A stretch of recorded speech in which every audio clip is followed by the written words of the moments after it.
Chers frères et sœurs bien-aimés, amis dans le Seigneur, tendrement, je vous salue et je vous souhaite la plus cordiale bienvenue à cette série de formations théologiques en ligne.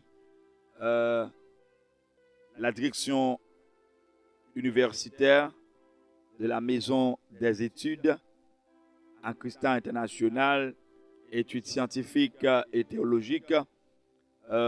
Merci, messieurs et dames. Merci pour cette couverture. Merci à tous les directeurs de cette institution moderne internationale. Merci. On me nomme Pasteur Williamson Normil, votre révérend, votre frère, votre serviteur.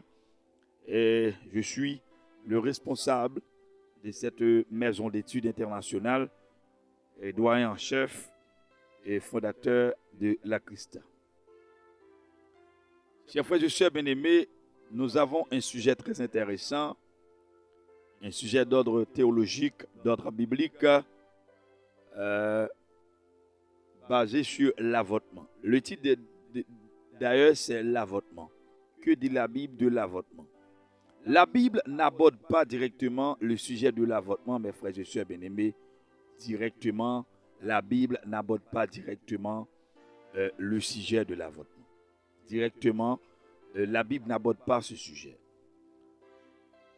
Mais beaucoup de passages bibliques montrent clairement, très clairement, ce que Dieu en pense. Jérémie chapitre 1er, verset 5 nous dit que Dieu nous connaît avant même de nous former dans le sein maternel. Les versets 13 à 16 du psaume 139 décrivent les rôles actifs que Dieu a joué dans notre création et notre formation intra-utérine, selon Exode chapitre 21, 22, 25. Cette portion d'écriture prescrit la même peine, la mort pour quelqu'un qui provoque la mort d'un bébé dans le sein de sa mère, que pour un meurtrier. Ce qui montre clairement que Dieu considère un bébé dans le sein de sa mère comme un autre être humain à part entière.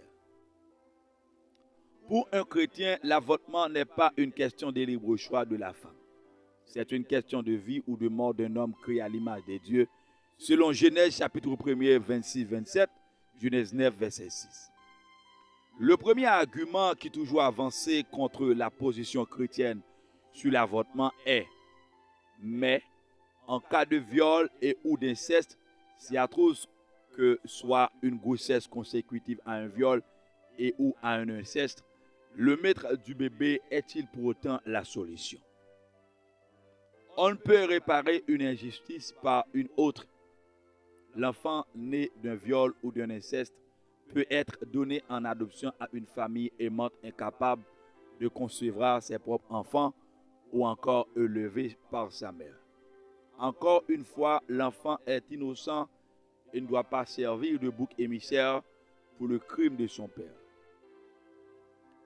Un autre argument courant, chers frères et sœurs bien-aimés, l'Église, un autre argument courant est « et si la santé de la mère est en danger ?»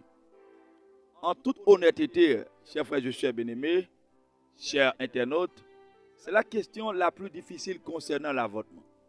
D'abord, il faut garder à l'esprit que ces cas représentent moins de 0,1% des avortements pratiqués dans le monde aujourd'hui.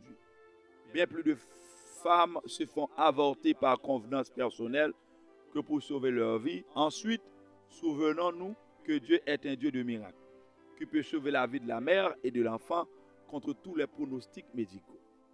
Au final, cette décision est entre le couple et Dieu. Tout couple confronté à cette situation extrêmement difficile doit prier le Seigneur pour lui demander la sagesse selon Jacques 1er, verset 5, et qu'il leur montre sa volonté. Plus de 95% des avortements pratiqués dans le monde aujourd'hui concernent des femmes qui ne veulent tout simplement pas avoir d'enfants.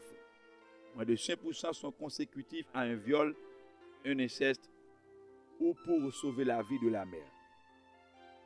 Même dans les 5% de cas difficiles, l'avortement ne doit jamais être le premier choix envisageable. La vie d'un être humain dans le sein maternel vaut bien qu'on fasse tous les efforts pour lui permettre de naître. Ceux qui ont avorté doivent se souvenir que ce péché n'est pas moins pardonnable que tous les autres. Par la foi en Christ, tous les péchés peuvent être pardonnés, selon Jean 3, verset 16, Romains 8, verset 1er, Colossiens 1er, verset 14. Une femme qui a avorté, un homme qui l'y a encouragé, ou même un médecin qui a pratiqué un avortement, peuvent tous être pardonnés par la foi en Jésus-Christ. Merci pour votre parfaite attention. Merci pour votre écoute. Merci de nous avoir écoutés. Merci pour votre attention.